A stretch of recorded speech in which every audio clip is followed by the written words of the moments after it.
In the sweltering summer of 1822, a free black carpenter in Charleston, South Carolina, came within days of launching what would have been the largest slave rebellion in American history, a meticulously planned uprising that could have seen thousands of enslaved people seize the city, slaughter the slaveholding class, and sail to freedom in Haiti. But on the eve of execution, a single betrayal unraveled everything. Welcome to Historic Crimes TV, where you get the true story of events that have happened in the past, which helped shape the history of the world that we are living in. My mother said I wouldn't even reach 1,000 subscribers. Help me show her that real-life stories like this matter and deserve to be heard by liking the video. Where you're watching from, share it with someone, and make sure to subscribe because tomorrow's story is one you don't want to miss. Denmark VESEY'S story began not with rebellion, but with an extraordinary stroke of luck. Born enslaved around 1767, likely in the Caribbean, VESEY spent years as the property of a slave trader before winning $1,500 in a lottery in 1799. He purchased his freedom for $600 and established himself as a skilled carpenter in Charleston, accumulating modest wealth and respect within both black and white communities. But freedom for one man meant little when thousands remained in chains. VESEY, literate and deeply religious, found inspiration in the biblical story of Exodus and the successful Haitian Revolution of 1791 to 1804, where enslaved people had overthrown their masters and established the first black republic in the Western Hemisphere. He became a founding member of Charleston's African Methodist Episcopal Church, which became a secret hub for revolutionary organizing. For years, VESEY carefully cultivated a network of co-conspirators.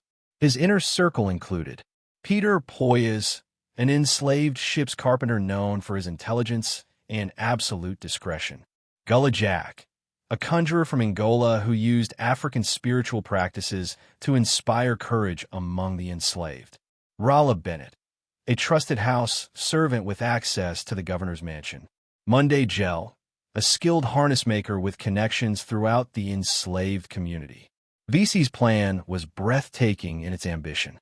The conspirators would strike on the second Sunday in July, when many white families would be at their summer homes outside the city, simultaneously attack 6 points across Charleston using coordinated teams, seize the city's arsenal and guardhouse to obtain weapons, kill all white men, women, and children they encountered, burn the city to prevent pursuit, commandeer ships in the harbor, and sail to Haiti, where President Jean-Pierre Boyer had promised asylum to any American freedmen.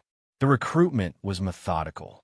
VESEY and his lieutenants held secret meetings in the back rooms of shops, in the African church, and in the woods outside Charleston. They recruited from plantations throughout the Low Country, ultimately drawing in an estimated 6,000 to 9,000 enslaved people, though determining exact numbers remains difficult given the secrecy involved. VESEY demonstrated remarkable strategic thinking. He ordered the creation of hundreds of pike heads and bayonets by enslaved blacksmiths. He assigned specific roles. Some would secure horses, others would set fires, still others would lead attacks on the arsenal and powder magazines. He even planned for a second wave of attacks if the first failed. His recruiting pitch was powerful, blending biblical righteousness with practical revolutionary fervor. He frequently quoted Exodus and the story of Joshua conquering Jericho. He cited the Haitian Revolution as proof that black liberation was possible. He argued that slavery was a moral abomination that God would punish unless the enslaved took justice into their own hands. The conspiracy's downfall began with human psychology. In late May 1822, an enslaved man named Peter Priolo approached his owner to report that another enslaved man, William Paul, had tried to recruit him into a plot. The owner initially dismissed the claim, but when Paul tried recruiting Priolo again in early June, authorities took notice. The arrest began. Charleston's authorities, led by Mayor James Hamilton Jr., moved swiftly but carefully. They knew that mass panic could trigger the very uprising they feared. As they interrogated the accused, the conspiracy's massive scale became clear and terrifying to white Charleston. Peter Poyes, when first arrested, displayed extraordinary composure. He laughed off the accusations and convinced authorities of his innocence, securing his temporary release. He immediately warned co-conspirators that betrayal had occurred and urged them to maintain silence at all costs. "Die silent, as you shall see me do," he reportedly told them. But as more enslaved people were arrested and interrogated, often under threat of torture or promises of leniency, the web of conspirators expanded. Authorities learned of VESEY'S central role and arrested the free black carpenter on June 22nd. VESEY never confessed. Even under interrogation, he maintained his innocence, though the testimony of others left no doubt about his leadership. He demonstrated the same intelligence and defiance that had characterized his organizing, refusing to give authorities the satisfaction of admission or apology. Charleston's white elite convened a special court to try the accused. The proceedings were swift and secretive, designed to prevent the spread of revolutionary ideas while also avoiding the spectacle of a public trial that might inspire further resistance.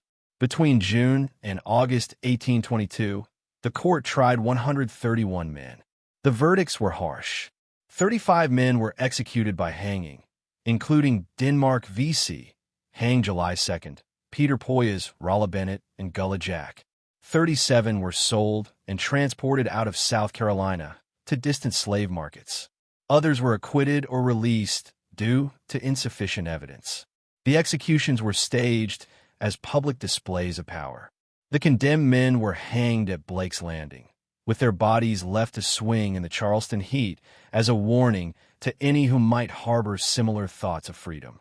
Contemporary accounts suggest that many of the condemned faced death with remarkable courage.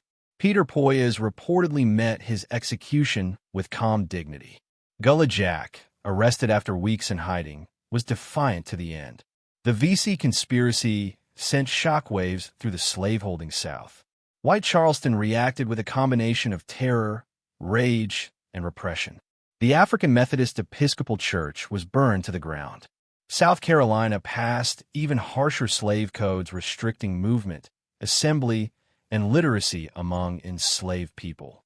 Free black people faced new restrictions, including requirements to have white guardians. Charleston established a permanent armed guard and strengthened its militia. The state banned enslaved people from learning to read or write. But the conspiracy's impact extended far beyond Charleston.